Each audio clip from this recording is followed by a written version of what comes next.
안녕하세요. 경제지식 네트워크의 이상엽입니다. 예, 이병태입니다. 예, 오늘 제가 처음으로 이제 이병태 교수님과 함께 시청자분들 인사드리는데요. 지금 그래서 두 어깨가 굉장히 무겁습니다. 예, 그래서 제가 주제를 정할 때도 굉장히 심사숙고해서 주제를 가져왔어요.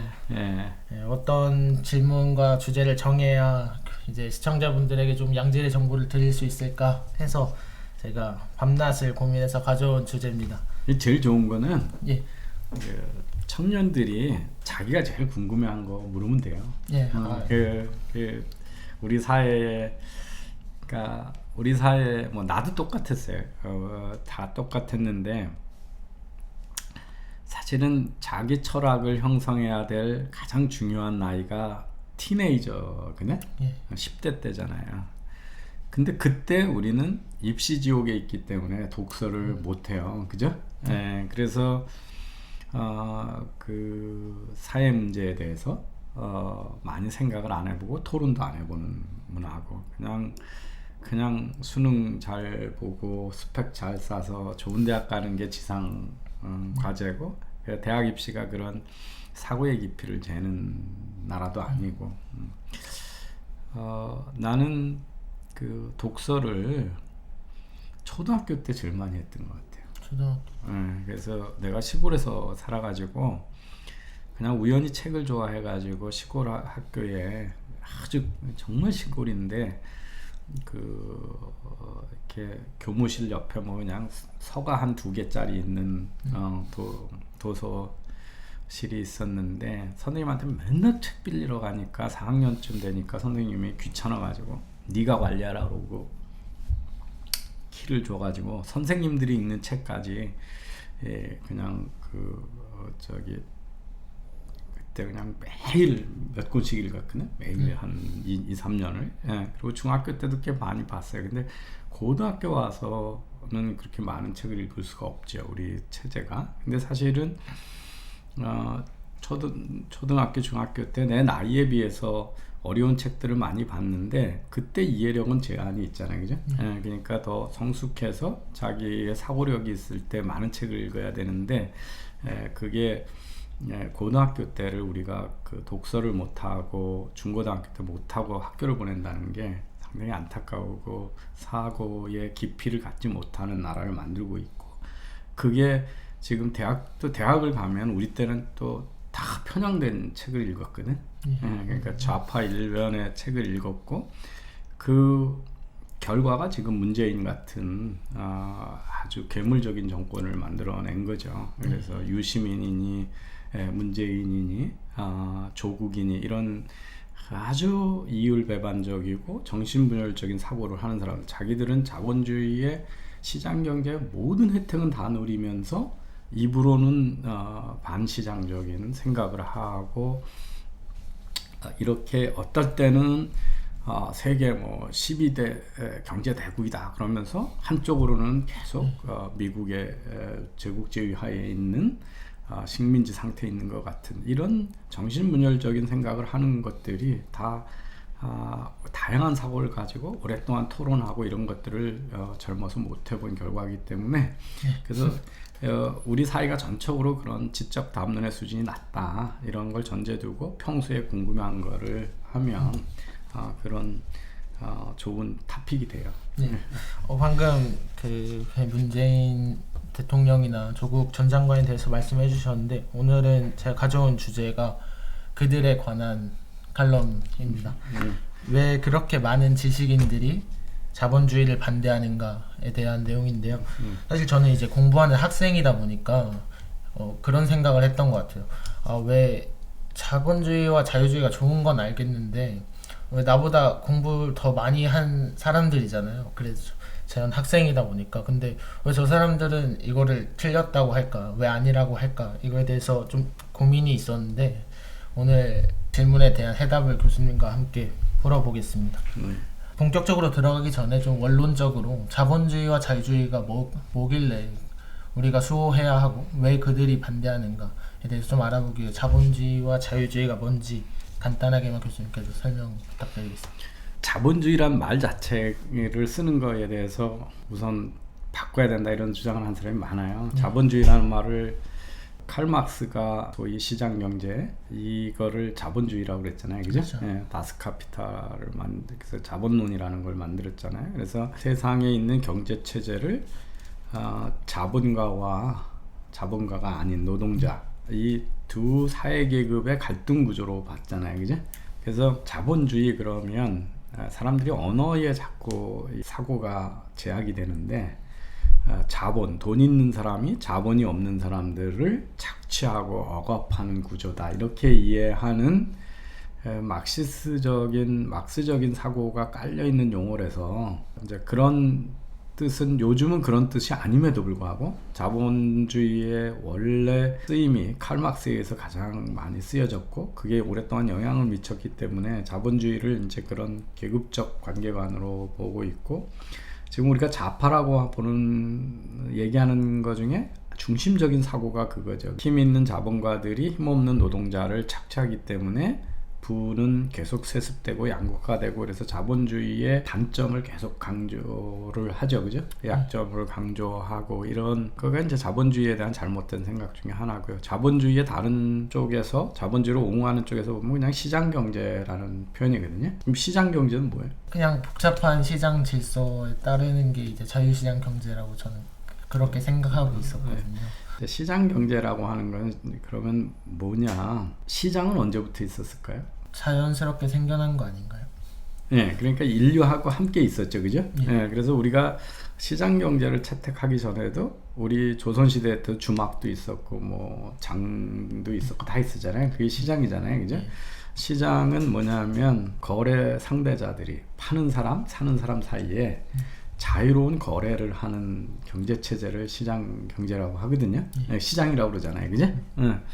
근데 그 자본주의라고 얘기 안 하죠. 조선시대 때 주막이 있었다고 해서 우리가 자본주의라고 얘기 안 하잖아요, 그죠? 그래서 시장 경제를 관념론 쪽으로 자꾸 생각을 하면 이상해져요. 근데 우리가 지금 생각하는 현대의 시장 경제는 그전하고 뭐가 다를까요? 현대의 시장 경제. 조선시대 때 돈 잘 번 사람들이 있잖아, 장사 잘해서. 응? 그래서 중국 가서 비단 사오다가 고려 인삼 가져가서 하고 다 했잖아, 그죠? 장보고도 막 해상으로 해가지고 무역을 했잖아, 그죠? 그러니까 그때 농부가 있었고 상인들이 있었어, 그죠? 그리고 뭐 대장간 같은 엔지니어도 있었고, 그리고 장에서 이렇게 거래를 했어, 시장에서, 그죠? 근데 왜 그때는 시장 경제라고 안 그랬을까?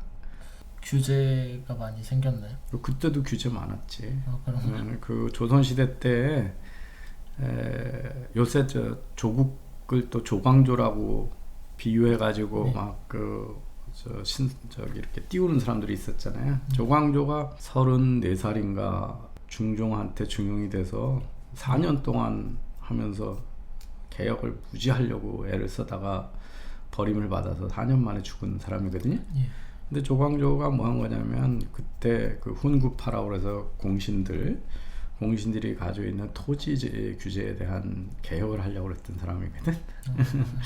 근데 뭐가 없냐면 그 당시에 조선시대 뭐가 없었냐면 기업이 없었어요. 기업. 그죠? 네.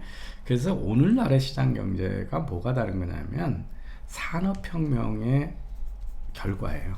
산업혁명이 뭐냐면 농경사회 때만 해도 뭐 물건 만들어도 사람들이 손으로 거의 다 만들었잖아요, 그죠? 근데 산업혁명은 뭐로 만들어요? 대량 생산은 뭐로 해요? 기계죠, 그죠? 그래서 기계 문명이 시작된 게 산업혁명이잖아. 그러니까 자동차라는 거를 발명한 것도 산업혁명이고 자동차를 만드는 컨베이어 벨트가 있는 것도 포드라고 하는 회사지, 그죠? 근데 왜 회사가 생겼냐면 그 자동차라고 하는 기계를 통해서 대량 생산을 하려면 어마어마한 돈이 필요해. 그러니까 한두 사람이 그 돈을 댈 수가 없어.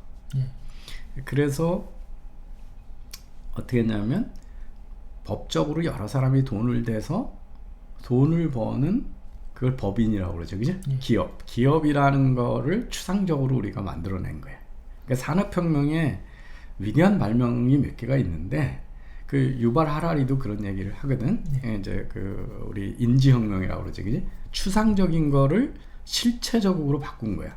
그러니까 기업이라고 하는 건 물리적으로 존재하는 게 아니잖아. 그런데 인간들이 이게 돈을 잘 벌으려면 여러 사람이 돈을 대서 하나의 법적 단체로 만들어 놓고 그 안에서 돈을 버는 걸 또 나눠 갖는 그 법칙을 정하자, 이렇게 한 게 기업이잖아요, 그지? 그래서 법인이라고 하는 거는 인간과 같이 법적인 권리를 부여한 거잖아요, 그지? 그래서 기업이 여러 사람이, 기업이 자본이 거기 모인 거예요, 그죠? 그러니까 우리가 자본주의라고 하는 거는 다르게 얘기하면 기업 경제야, 기업 경제. 기업의 자본이 모이고 그 기업이 거대한 자본이 있으니까 자본과 노동력을 결합을 해서 새로운 물건을 만들어내요. 근데 새로운 물건을 만드는 거는 누가 아이디어를 내나? 요즘에는 뭐 다 하지 않나요? 소비자부터 시작해서. 네, 근데 그 주체가 누구야? 우리가 그걸 뭐라고 그래? 기업가라는 거예요. 기업가. 엔트러프너라고 그러잖아요. 기업가. 기업가를 뭐냐면 소비자들이 사줄 혁신적인 아이디어를 내고 모험 투자를 하는 사람을 우리가 기업가라고 그러거든. 그래서 그 기업가들 때문에 새로운 물건이 끊임없이 생기는 거지, 그지? 새로운 물건이 끊임없이 생기고 세상은 점점 부유해졌고. 그래서 시장 경제는 기본적으로 추상적으로 법률적으로 얘기하면 경제적인 자유를 보장하고 거래의 자유를 보장하고 번 재산을 그 사람 것으로 인정해주고, 그러면 자기가 돈 벌고 있는 욕심 때문에 새로운 아이디어를 계속 내고, 이런 걸 우리가 보통 시장 경제라고 그러는 거지. 그렇지만 역사적으로 보면 오늘날의 시장 경제는 기업 경제다. 기업이 자본이 모일 수 있는 주체가 되는 경제고, 그 기업들 때문에 세상이 부유해졌다. 이렇게 이해를 해야 역사적 맥락에서 이해가 되는 거죠. 지금 자유주의와 자본주의에 대해서 잘 설명해 주셨는데, 자유주의는 얘기를 안 했는데 자유주의는 뭐냐면, 근데 시장을 경제 시스템 그러면 엔지니어링적인 생각이 자꾸 나잖아요. 우리가 디자인할 수 있는 것처럼, 그죠? 근데 시장은 디자인한 게 아니거든. 왜냐하면 거래를 하면 서로한테 도움이 돼서 한 거잖아, 그지? 그래서 시장은 인간한테 규제가 없으면 자연 발생적으로 발생하는 거란 말이야. 그러니까 우리 본성에 맞는 거죠. 연관이 되는 거예요. 근데 그래서 이 자유주의가 뭐냐면, 내가 아이디어가 많아. 그런데 아이디어를 구현하지 못하게 방해하는 게 규제잖아, 그죠? 그렇죠. 그래서 요새 타다가 젊은 여성들이 되게 좋아했거든. 근데 정부가 법을 바꿔서 그거 불법이야 이러잖아, 그죠? 그러면 뭐야? 타다라고 하는 사업을 아이디어를 냈던 아이디어는 구현이 못 되는 거잖아요, 그죠? 그래서 개인들이 자유롭게 거래를 하고 돈을 벌 수 있게 나비를 둬야 이제 시장에 다양한 물건이 나오고 서로 도움이 된다. 그래서 경제가 발전하려면, 경제라는 게 지금 왜 우리가 코로나 바이러스 때문에 어렵지? 경제가 잘 돌아가지 그 경제가 안 돌아간다는 게 뭐야? 사람들이 물건을 잘 거래를 못 하는 거예요, 그지? 밖에 나가야 뭐 식다도 운동이라도 해야 우유도 더 사 먹고, 그지? 그 이온 음료도 더 사 먹고, 운동 끝나고 맥주도 더 사 먹고 그런 거잖아, 그지? 그래서 거래를 자유롭게 해줘야 경제가 활성화되는 거잖아요, 그지? 그리고 내가 열심히 돈 벌어도 국가가 다 뺏어간다 그러면 열심히 벌까 안 벌까? 안 벌겠죠. 그래서 그 재산권을 보장해줘야. 근데 재산권을 우리 사회가 잘못 알고 있는 게 뭐냐면, 내가 번 거를 내가 가져가는 것만 재산권이라고 생각을 해. 근데 그 돈을 열심히 버는 거는 본인만을 위해서 버나? 우리가 이해타산을 따지지 않고 경제적 부를 공유하는 단위가 유일하게 있어. 그게 뭐냐면 가족이야, 그지? 그래서 아빠가, 엄마가 열심히 돈 벌어오는 게 자기만 잘 먹고 살려는 게 아니라 자식을 잘 먹이고 잘 키우려고 그러는 거잖아, 그죠? 그래서 그 자본주의의 재산권이라고 하는 거는 자기와 가족이 누릴 수 있는 권리를 보장해 주는 거거든. 근데 이제 우리는 그걸 상속을 하는 거에 대해서 상당히 잘못된 것처럼 얘기를 하잖아, 그지? 예. 예. 그러니까 그 경제 불평등이 세습이 되는 거에 대해서 되게 이상하게 얘기를 하거든. 근데 그거는 그 인간이 갖고 있는 본성을 어긋나는 거야. 본성은 자기뿐만 아니라 자기 자식한테 잘해주고 싶은 게 우리의 모든 동물의 모든 생명체의 사실은 본능이거든. 왜 카톨릭이 왜 신부님들이 결혼을 안 하게 됐는지 아세요? 저는 잘 모르겠어요. 영국 성공회는 하지. 영국 성공. 성공회 신부님들은. 목사님들은 하는데 영국의 성공회 신부님들도 해. 근데 카톨릭 그 신부님들이 안 하지. 왜 안 하게 된지 아세요? 성경에 있을까? 성직자 되면 결혼하지 말라고? 없을 것 같아요. 없어요. 근데 그게 기독교가 생기고 1000년 후에 생긴 제도예요. 11세기에. 근데 왜냐하면 신부님들이 결혼했거든? 근데 중세 교회 땅이 많지. 예. 재산이 많잖아. 카톨릭이 지배하던 세상이. 근데 그 재산이 자꾸 없어지는 거야. 신부님이 이제 횡령을 하는 거야. 횡령. 배임. 왜 했겠어? 가족들. 응, 자기 자식한테 주느라고 교회 땅을 훔쳐가지고 자꾸 하는 거야. 그래서 교회 재산이 자꾸 없어지니까 카톨릭 교회에서 11세기부터 성직자는 결혼 안 하는 거로 해놨어요. 그게 인간의 본성이거든. 그지? 요새 우리나라에서 크게 문제되는 게 뭐냐면 대형 교회 세습이잖아. 그지? 그러니까 인간한테 욕망을, 이 세상에 있는 욕망을 버리고 천국에다 덕을 쌓으라고 하는 그런 성직자마저도 자기 가족에 대한 사랑은 원천적이라는 거야. 그지? 예, 그래서 이 자본주의가 작동하는 전제 조건이 두 개가 있는데, 하나는 우선 경제적 자유가 있어요. 거래가 다양하게 일어나는 거지. 그 다음에 열심히 일하고 새로운 아이디어를 내고 모험을 테이킹하는 건 뭐냐면 거기서 돈을 벌어서 내게 된다는 거죠. 그지? 재산권이죠. 그지? 근데 그 재산권은 나만의 재산권은 아니라는 거지. 가족의 그 재산권을 신성시키는 게 전제 조건이기 때문에 뭐 자유주의는 기본적으로 뗄래야 뗄 수 없는. 예, 그러니까 시장이라고 하는 게 자유로운 거래를 전제로 한 거고, 그래서 이제 그 에센스를, 그 본질을 잡아냈던 게 아담 스미스의 국부론이지. 예, 국부론에서 본 게 뭐냐면 생산성이 왜 막 올라가냐? 우리가 분업을 하기 때문에 그렇다. 그러니까 어떤 사람은 하루 종일 낫만 만들고 어떤 사람은 몸만 만들고 그러니까 한 개 집중하니까 생산성이 많이 올라가잖아요. 예, 그래서 분업하고 협업을 하고 거래를 자유롭게 하는 거고, 두 번째가 뭐냐면 우리가 빵을 먹을 수 있는 거는 베이커의 그 빵 굽는 사람의 자비심이 아니라 그 사람이 돈 벌기 위한 욕심 때문에 우리가 맛있는 빵을 먹는 거잖아요. 그지? 예, 그래서 그게 바로 재산권이라는 거지. 그 사람이 자기가 노력한 부를 누릴 수 있는 권리를 주었기 때문에. 예, 그래서 그 재산권을 빼앗아 가면 일할 의욕이 떨어지기 때문에, 그래서 이제 그 경제가 잘 되려면 거래의 자유, 그지? 그 다음에 재산권에 대한 보호가 전제돼야 된다. 이게 그래서 이제 경제학적 관점에서 자유주의죠.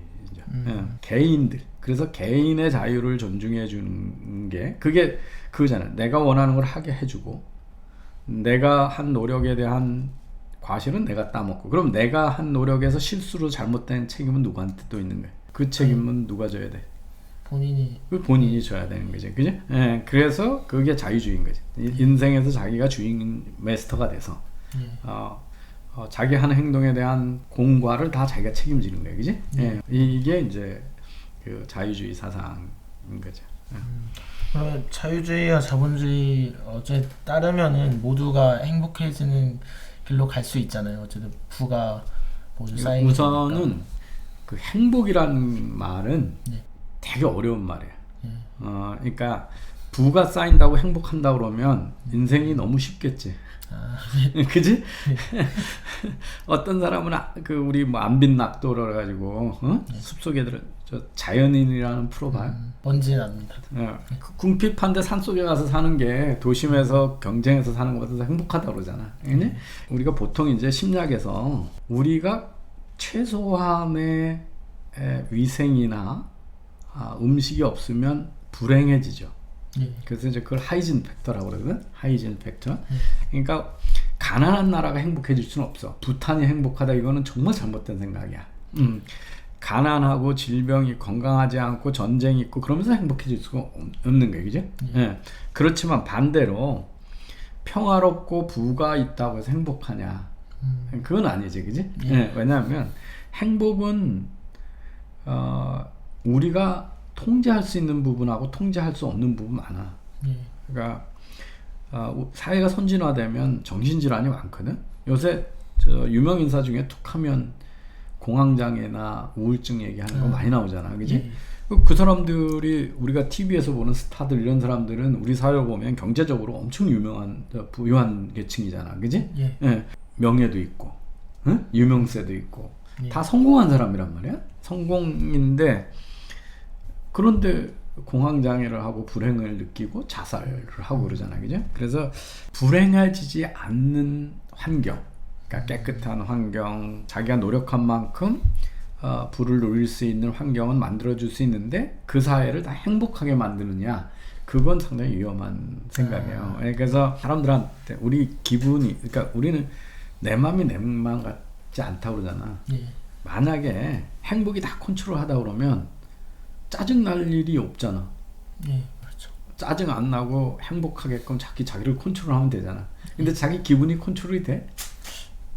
잘 안 됩니다. 안 되는 거잖아. 그래서 행복이라고 얘기했을 때 누가 국가가 그러니까 온 국민이 행복한 나라를 만들겠다 이런 정치인들이 그런 얘기 많이 하잖아. 그건 완전 사기꾼들이거든. 그거는 그 정말 심리학적으로 사람의 그런 말은 정말 믿으면 안 되는 거야.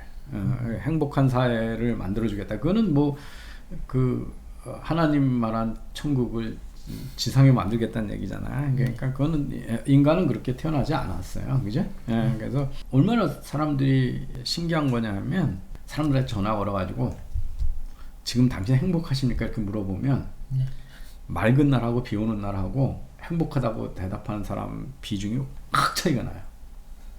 그러니까 날씨가 안 좋은 날하고. 왜냐면 즉 날씨마저도 우리 기분을 좌우하잖아, 그지? 찌뿌둥한 날하고 요즘같이 밝고 좋은 날, 꽃 피는 날하고 기분이 다르잖아요, 그죠?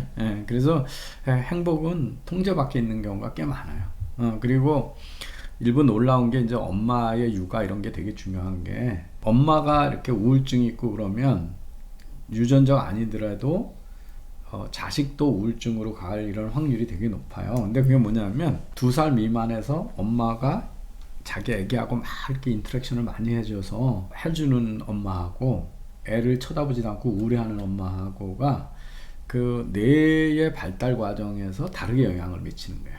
엄마가 자식한테 사랑을 쏟지 않고, 그게 엄마가 아니라도 할머니든 아빠가 되든 어린 자녀들을 정서적으로 안정되게 계속 자극해주고 인터랙션하는 부모가 있을 때하고 없을 때하고, 그 뇌가 어떤 똑같은 걸 보고 우리 그런 얘기 많이 하죠. 물이 반잔이 찼다고 생각하는 사람이 있고 반잔밖에 없다고 보는 게, 그게 이제 해피 브레인하고 언해피 브레인이잖아요, 그죠? 근데 그게 2살 이전에 다 결정이 된다는 거예요. 그래서 2살 이전에 우울한 뇌로 결정됐으면 자기도 어쩔 수 없잖아, 그지? 그러면 그 자본주의와 자유주의를 저희가 그 이념이 굉장히 소중한 가치잖아요. 근데 이거를 이제 조국 전 법무부 장관 같은 경우에는 청문회에서 직접적으로 사회주의를 언급하기도 하면서 이제 이거에 반하는 모습을 보여줬는데, 근데 이제 문제는 이거야. 우리가 얘기하는 좌파다 사회주의자라고 하는 사람 중에 요즘에는 자본주의를 배격한다고 얘기를 안 해. 본인들도 본인 자본주의자인데 자본주의에 결함이 있기 때문에 그걸 사회주의적으로 보완한다 이렇게 주장을 해요. 그러니까 이게 이제 뭐가 시장 경제인지를 잘 모르는 사람들이 늘 양비론 이런 거 얘기하면, 특히 우리나라는 그 동양 사상에서 중도 이런 거가 중용 이런 게 되게 옳은 것처럼 돼 있잖아요. 그래서 이제 그렇게 얘기를 해요. 그래서 아주 보수적이고 국가주의적인 걸 잘못하는 사람마저도 복지는 높여야 된다. 근데 복지를 높이다 보면 자꾸 이제 사회주의적인 정책이 되거든. 왜냐하면 복지라는 말을 들여다보면 남이 노력한 걸 뺏어서 노력 안 하는 사람한테 주라고 정부가 중간에서 강제하는 거거든.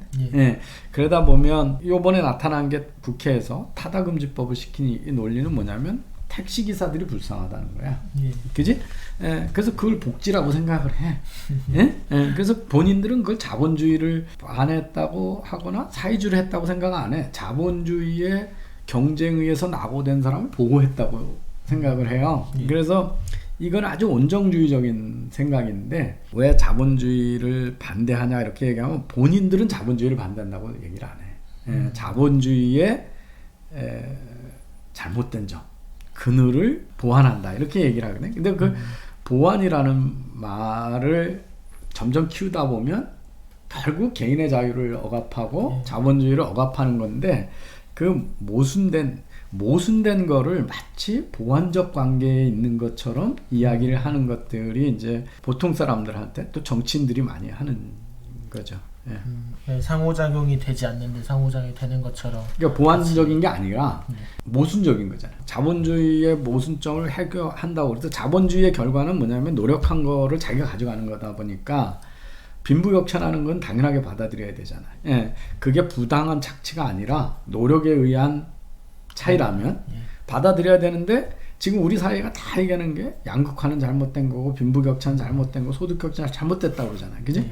그래서 소득격차 줄이려고 그러다 보면 개인들의 선택의 권한을 제한하는 거죠. 그죠? 예, 그러니까 택시기사가 불쌍하니까 타다는 하지 마 이런 거잖아요. 이재용 너는 돈 많은 사람이니까 그거 안 해도 먹고 사는데 아무 문제 없잖아 이런 거예요. 그죠? 예. 그래서 결국 남의 자유를 속박하고 남의 재산권을 침해하거든. 그러니까 지금 우리나라 대표적인 게 그냥 버젓이 잘 투자해가지고 장사하고 있었는데 일주일 한 달에 2번은 장사하지 마. 이게 대형 유통점 강제 휴무제거든.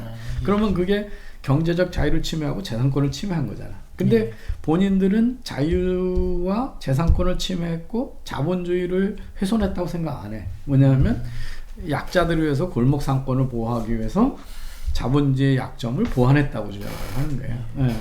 그게 이제 1차적으로 지식인들이 모순적인 거를 보완적인 것으로 얘기하는 거로 온정주의적으로 생각하는 첫 번째 원인이죠. 가장 자유를 존중하는 오스트리아 학파는 개인의 자유로운 거래가 제일 좋은 상태라는 거거든. 예. 그런데 이 세 가지 중에 초기서부터 이 시장경제 초기서부터 세 가지만은 국가가 자꾸 통제하는 거를 당연시 여기는 사람들이 많아요. 책이나 뭐 차는 자유롭게 사고 만들고 팔게 하잖아. 예. 그런데 가격 통제를 정부가 해야 된다라고 생각하는 영역들이 있어. 뭐가 그렇게 정부가 마음대로 통제하려고 그러는 거 중에. 요번 정부가 특히 그래. 요번 정부가 이제 좌파냐 아니냐를 보면 옛날처럼 생산을 사회화해서 자본주의를 아예 못 있게 모든 소유권을 국가 또는 사회 전체가 가지고 있어서 국유화 해놓고 일만 하고 뭐 이렇게 하는 공산주의적 사회주의자는 지금 전 세계에 별로 남아있지 않거든. 예, 그래서 그런 사회주의 가지고는 지금 사회주의자들을 비판할 수가 없어요. 그런데 초기부터 자, 금리는 뭔가? 돈에 붙는 이자는 돈의 가격이거든. 예. 그지? 같은 돈인데도 이거를 가져가서 쓰려면 네가 얼마 내야 된다. 그러니까 돈의 가격이잖아. 예. 그러니까 이자를 누가 많이 통제해? 한국은행에서 기본적으로. 그러니까 정부가 통제하지. 예. 그러니까 자유롭게 날려두려고 안 그래. 그래서 미세스나 오스트리아 학파는 중앙은행이 없어야 된다고 생각을 해. 예. 그래서 중앙은행이 없을라니까 근본이제 막 이런 거 얘기를 하거든. 그래서 그 다음에 또 하나가 또 우리 많이 요번 정부가 들어서 시장에 들어가서 많이 통제하려고 그러는 게 뭐야? 시장에 들어가서요? 너무 많아가지고. 최저임금. 최저임금. 임금은 뭐야? 노동의 가격이잖아, 그지? 예. 그러니까 또 요번 정부가 사고 팔고 마음대로 못하게 짓고 못하게 하는 게 있죠. 부동산. 예. 부동산인데 그게 이제 토지의 가격이거든. 예. 대부분은 건설 비용보다 토지 가격 때문에 생기잖아. 토지가 지역별로 가격이 너무 다르잖아요, 그지?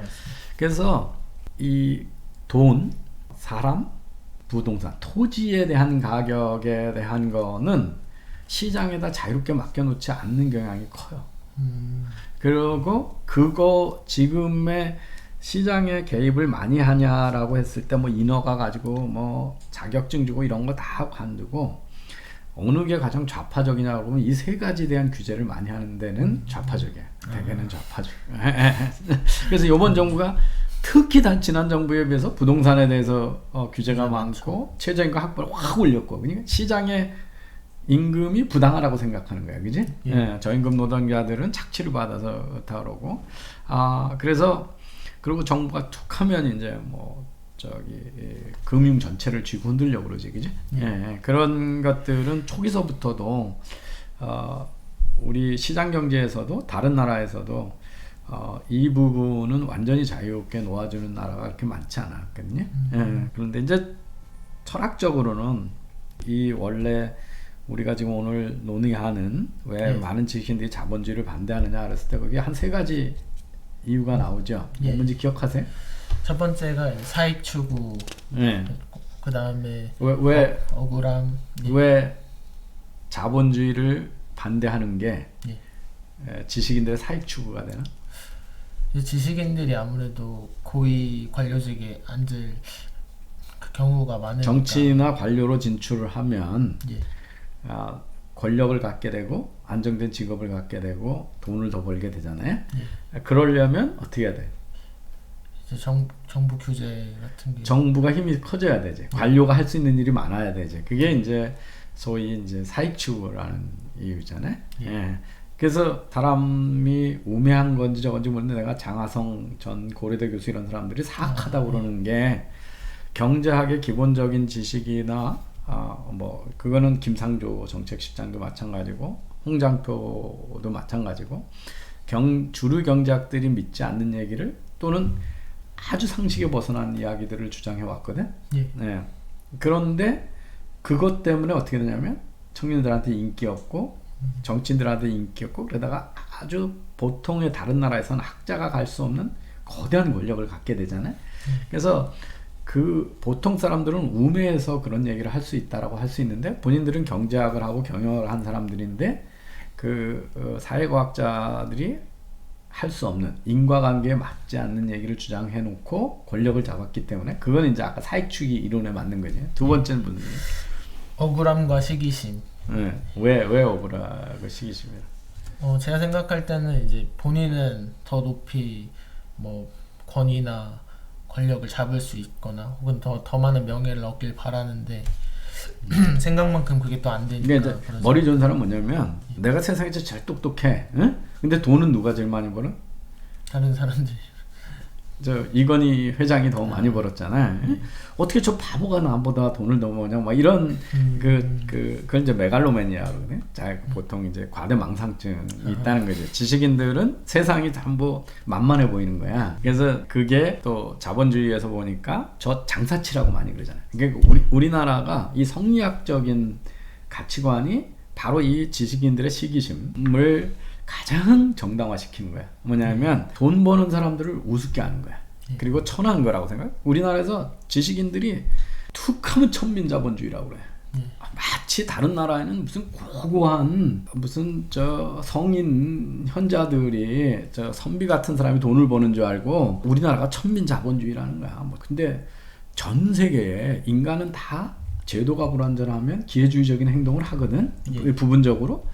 미국 같은 나라도 뭐 엔론 사태도 있었고 월스트리트에 폰지 사기가 얼마나 많아, 그지?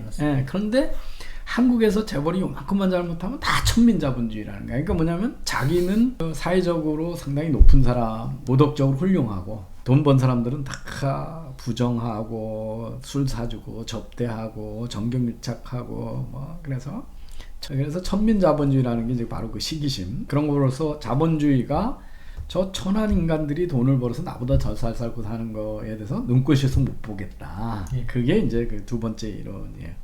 또 마지막에 이제 시장에 대한 잘못된 이해였습니다. 아무래도 이거는 제 생각에는 시장 질서가 아무래도 단순하지 않고 좀 복잡하니까 거기에 대해서 좀 지식의 저것도 있고 하나는 뭐냐면 자기네가 바꿀 수 있다고 생각을 해. 지식인들이 갖고 있는 생각 중에 그걸 이제 우리가 구성주의라고 그러거든. 그러니까 시장을 기계로 보는 거야. 시스템이라고 그럴 때 시장 경제 시스템이라고 그러잖아, 그지? 기계는 내가 부품을 보이고 조이고 뭐 파라메타를 바꾸면 생산성이 달라지잖아. 예. 그지? 그래서 지식인들은 그게 이제 막 그 옛날에 보면 책사 이런 사람들이잖아. 정치인 밑에 붙어가지고, 응? 지금도 많아. 그게 뭐냐면 대한민국을 이렇게 다 내가 바꿀 수 있다. 이렇게 얘기하는 거야. 내가 오늘 페이스북에도 서울대 사회학과 교수로 있다가 하고 지금 저 포항공대에 가 있는 송호근 석좌 교수라고 한 분이 조선일보에 쓴 글을 엄청 욕을 해놨거든. 뭐라고 했냐면 지금 코로나 바이러스 때문에 지금까지 쌓아온 문명이 얼마나 허망한 거 약한 것인지 보게 됐다는 거야. 그래서 현대 문명이 길을 잃었대. 예. 그래놓고 마지막 제안이 뭔지 알아? 문재인 대통령이 경제 살리기 팀을 새로 만들어야 돼가지고 이념에 짜이지 않는 중도적인 전문가로 위원회를 구성해서 그 새로운 세계 질서에 대한 한국의 전략을 짜야 된다. 이렇게 된 거야. 그게 이제 지식인들이 이 시장은 그 지식인만큼 다 누구나 인텔리전트하다. 인간이 뭐 거기서 뭐 얼마나 인텔리전스가 차이가 있어. 다 우리는 이성적이고 인텔리전스하고 자기를 위해서 추구하는 그 약간의 우리가 보면 뭐 논리적으로 생각하고 이런 IQ의 차이는 있을지언정 예. 다 자기 이해는 알잖아, 그지? 그러니까 자기한테 최적인 것들을 수많은 사람들이 동시에 결정을 하고 변화가 있으면 그에 따라 탁탁탁 변화를 바꾸고 이렇게 해서 자율적인 시스템의 결과라고 인정하지 않고 기계로 보는 거야. 그래서 내가 고치면 다 고칠 수 있다고 생각해. 가장 큰 그런 피해를 본 게 요번에 그 홍장표 장하성의 소득주도 성장이지. 최저임금만 조금 올리면 그 다음부터는 선순환으로 계속 우리 경제가 안 나는 거야. 그지? 이게 이제 우리가 얘기하는 구성주의. 내가 구성을 좀 바꾸면 세상이 바뀐다 그러거든. 그걸 이제 포스트 모더니즘이라고 해. 그러니까 세상이 자율적인 질서고 누가 디자인하는 게 아니고 예. 디자인할 수 없다고 보지 않고 지식인이 할 말이 많아지려면 어떻게 해? 내가 이렇게 하면 이렇게 세상이 바뀐다고 그래야 될 거 아니야, 그지?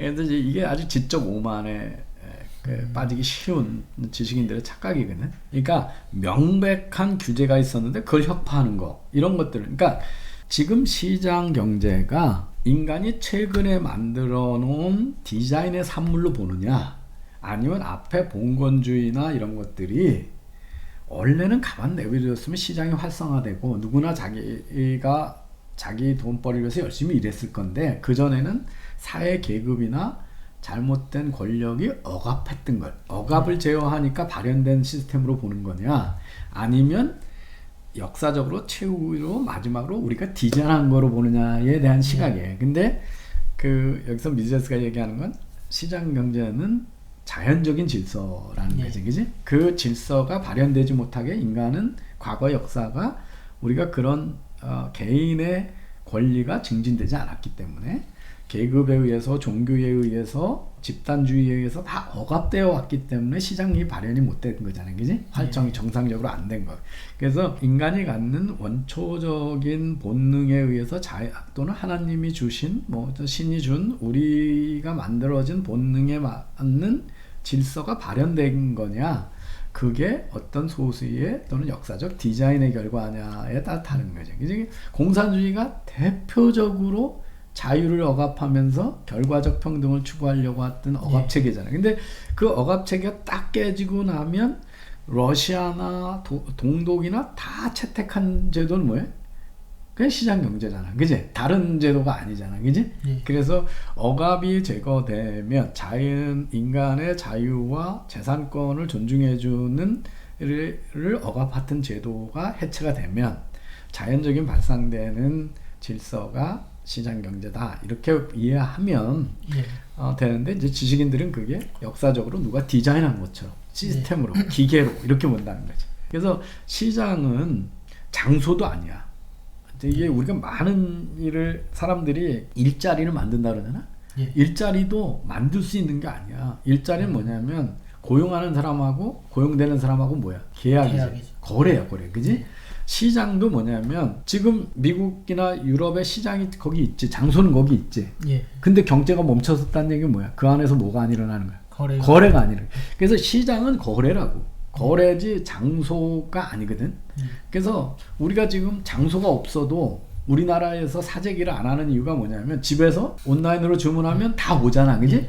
그러니까 뭐가 냐면 거래가 멈춰지지 않고 돌아가면 경제가 돌아가는 거잖아, 그지? 그래서 장소가 아닌데 우리는 일자리도 만든다고 생각하고 시장 그러면 골목 시장을 보호해야 된다고 이렇게 생각을 하잖아요. 그게 그런 것들이 다 그 시장 경제를 잘못 알고 있고 시장도 물리적으로 생각하면 만들 수 있거든, 변형할 수 있고.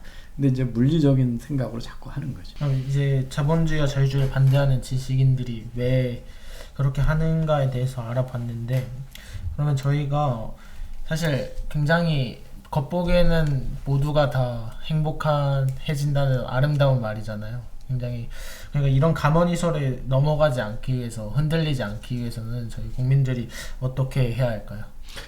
그러니까 역사적인 실험을 쭉 봐야 되거든. 예, 그러니까 왜 남미에서 석유를 워낙 더 많이 갖고 있는 베네수엘라가 칠레보다 훨씬 못 살게 됐나? 똑같은 역사적 전통을 가지고 있고 부존 자원이 더 많은 북한이 한국하고 이렇게 많은 격차가 생겼나? 그 한때 세계 GDP의 30%를 차지하던 중국은 지난 300년 동안 왜 가난해졌고, 대만하고 중국을 보면 되잖아, 중국은, 그지?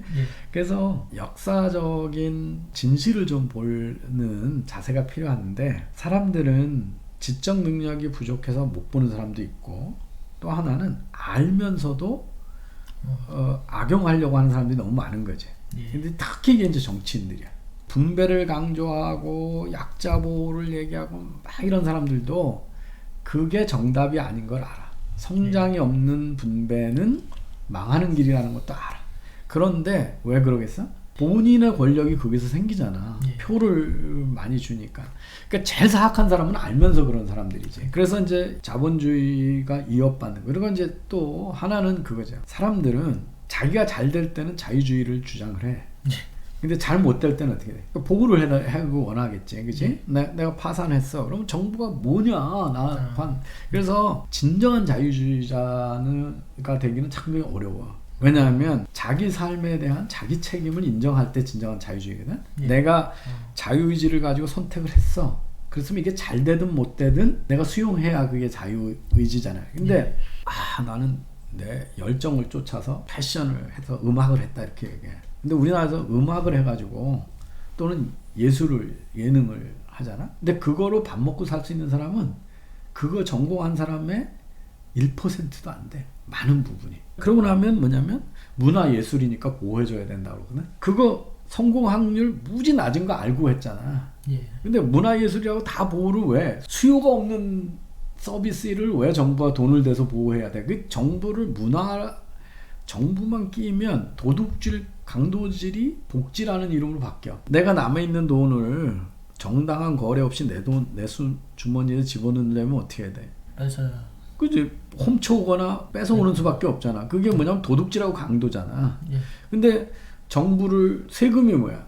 내가 주고 싶지 않은 거를 정부가 뺏어간 거지. 그래서 날 준 거잖아. 그지? 그래서 직접 도둑질하고 강도짓인데 정부가 들어가면 복지라는 이름으로 바뀐, 죄의식이 없어지죠. 내가 안 했으니까. 근데 사람들은 그 어려운 결정을 할 때는 잘 됐으면 내가 열정을 쫓아서 했다 그러고 탑스타로 누리는 걸 다 노리는데, 대부분의 사람들은 슈퍼스타만 가져가고 나머지는 다 가난하잖아. 그런다면 문화니까 보호해야 되고, 교육이니까 보호해야 되고, 예술이니까 보호해야 되고, 체육이니까 보호해야 되고, 지능을 해야 된다 그러거든.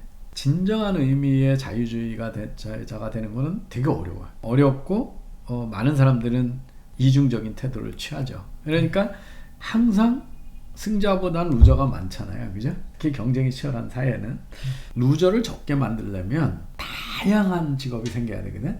그러면 한 직종에 몰리는 사람들이 적겠죠, 그죠? 그 다음에 하나의 기준으로 자꾸 재면 안 되지, 그지? 각자가 우리 사람이 뭐 꼭 돈만 버는 게 좋은 거 아니잖아, 그지? 자기 시간의 자유를 갖는 거, 하고 싶은 거, 다양한 가치관을 인정해야 된단 말이야. 근데 우리 만나면 어디 사냐, 몇 평에 사냐, 뭐 이런 것부터 묻잖아. 차가 뭐냐. 이게 다 외형적인 하나의 기준으로 줄을 세우는 거거든. 어느 대학 무슨 과 갔냐. 이것도 마찬가지잖아요, 그지? 그래서 그렇게 되면 그게 이제 집단주의 문화거든요. 집단주의는 항상 순서를 매겨, 랭킹을 정해. 그래가지고 우리나라 대학도 보면 맨날 랭킹 발표하잖아, 그지? 예, 맞습니다. 근데 그 랭킹은 정말 웃기거든. 거기 학생들이 얼마나 행복한지는 아무도 안 재. 그 학생들이 얼마나 좋은 직업을 맡아서 가는지도 아무도 안 재. 그냥 주관적인 의견이야. 근데 그걸 그렇게 목을 매. 자유주의. 그건 멋있어. 예. 시장 경제도 멋있어. 근데 본인이 끝까지 일관성 있는 자유주의자가 되는 거는 무지 어렵다는 거지. 그러니까 어릴 때부터 자유의지를 행사하려면 그 결과에 대해서 책임도 네가 지는 거라는 걸 가르쳐야 되거든. 근데 그걸 안 하니까 잘 될 땐 자유주의고 못 될 때는 정부가 보호해야 된다고 그러는 거예요. 그래서 자유주의를 금방 표변하지. 그러니까 이제 경제가 어려워지면 왜 사회주의가 인기 없냐 그러면 다 그런 거야. 자기가 어려워지니까 갑자기 정부가 나 대신에 홍길동이 되고 로빈훗을 대달라. 내가 직접 가서 강도짓을 못하고 도둑질을 못하니까 정부가 대신해달라고 전부 그렇게 이제 달려드는 거거든요. 그래서 제가 헬조선 이런 거에 대해서 상당히 비판적으로 보는 게 헬조선이 뭐냐면 사회가 잘못됐다는 거거든요. 그러니까 내가 내 인생에 대한 책임을 못 지고 내가 바른 선택을 못했다는 게 아니라 나는 노력을 다 하는데 우리 사회가 잘못돼가지고 노력해도 안 된다는 거잖아요. 그러면 그게 이제 결국 자유시장 경제하고 자유주의를 포기하는 거로 가요. 왜냐하면 국가가 다 책임지라는 쪽으로 가잖아. 그러니까 문재인 대통령처럼 위험한 구호를 하는 거야. 뭐냐면 기회는 평등하고 과정은 공정하고 결과는 정의로워야 된다. 이렇게. 기회는 평등할 수가 없어. 이병태 교수가 어떻게 미스터 코리아를 나가겠어? 이병태 교수가 어떻게 음치인데 아이돌 그룹을 하겠어? 무급평등에 평등하기는. 이병태 교수는 할 줄 아는 게 공부밖에 없으니까 그냥 학자가 되는 거고, 위험한 짓 잘 못하니까 창업 못한 거고, 그런 거잖아. 그러니까 기회는 다양해야 되지 평등할 수가 없어요. 평등을 재는 순간 국가 권력이 개입해야 되거든. 누군가 개입을 해야 돼. 그지? 과정에 정의롭다, 공정하다. 공정을 재는 순간 국가 권력이 개입을 하는 거야. 공정한 거는 자유로운 거래가 제일 공정한 거거든. 자유롭지 않은 걸 강요하면 그런 거잖아요. 그래서 그 다음에 자유롭게 선택을 했으면, 공정하게 선택을 했으면 결과는 따지지 말고 책임을 져야 그게 자유주의잖아. 그지? 근데 결과는 정의로워야 된다 그러니까 결과 나온 걸 가지고 다시 정의로운 잣대를 가지고 정부가 자르겠다는 거잖아요. 맞습니다. 그게 다 노예로 가는 길이야. 노예의 길이야. 그게 다 자유주의, 우리가 알고 있는 자유주의 시장 경제에 정면 배치하는 멋진 구호라고. 균등, 정의, 공정 이런 말, 그죠?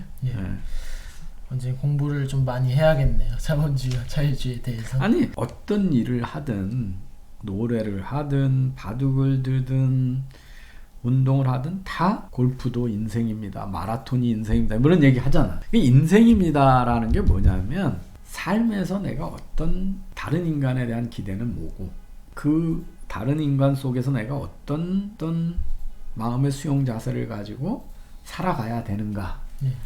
그게 가치관이거든.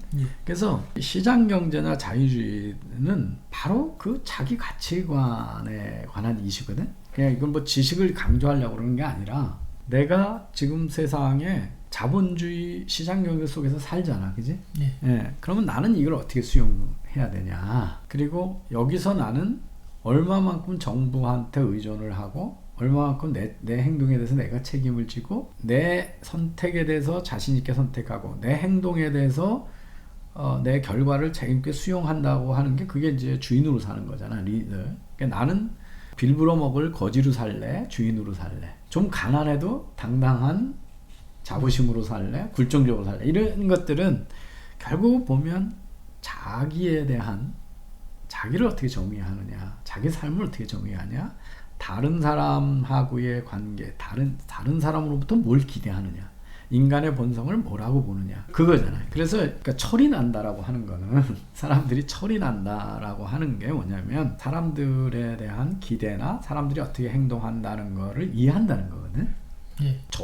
저쪽 사람이 어떻게 생각할지 모르고 내 것만 막 고집하고 그러니까 어린애잖아. 그지?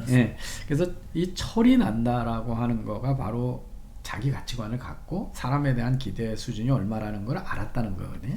그러니까 그 자유주의나 자본주의나 시장 경제는 어떤 사회과학이든 어떤 삶을 살든 결국 자기 가치관의 확립의 문제이기 때문에 공부를 하기보다는 내가 앞으로 살아갈 철학이 뭐냐, 본인의 철학을 잘 바로 해야 세우는 되겠네요. 거죠. 그렇게 접근하는 게 더 좋을 것 같아요. 저는 저희가 본인의 또 철학을 바로 세우기 위해서 또 많은 노력이 필요할 것 같습니다. 근데 제가 이제 여기서 우리가 학생들이나 우리 일반 시청자가 생각 꼭 염두에 둘 이 글을 우리가 왜 경제식 네트워크에서 번역을 해서 올렸냐 하면 지식인들이 이렇게 세 가지 정도의 오류에 빠진다는 거지. 지식인들도. 그러니까 누가 지식인이, 그러니까 뭐가 지식인인지도 참, 그러니까 옛날에 대중은 못 배우고 소수가 고등교육을 받을 때는 그냥 대학 나온 게 지식인이었잖아요. 그러니까 뭐가 지식인이라, 그러니까 지식이 이렇게 대중화됐는데 지식인하고 지식인 아닌 걸 구분하는 것도 이상하죠. 그러니까 온 인류가 지금 지식인화된 거거든. 여러분 이명태 교수가 아무리 뭐라고 떠들더라도 의심을 가면 구글이건 네이버 찾아보면 사실인지 아닌지 확인이 다 되잖아. 그지? 그러면 사실 확인은 여러분이 할 수 있는 수단을 가졌어. 그걸 내 생활에, 내 삶의 철학으로 어떻게 녹여낼 건가 하는 거는 결국 자아 성찰이고 자기가 생각을 얼마나 하느냐이잖아요. 그죠? 그래서 뭐 지식이라는 게 옛날처럼 권위가 있는 것도 아니고, 그렇지만 우리가 학자라고 얘기하고 우리 사회에서 지식이라고 하는 사람들도 이 세 가지 유형에 위험한 게 다 있다는 거지. 그지? 아까 자기 이익을 위해서 그걸 이제 우리가 혹세무민한다고 그러지. 그지?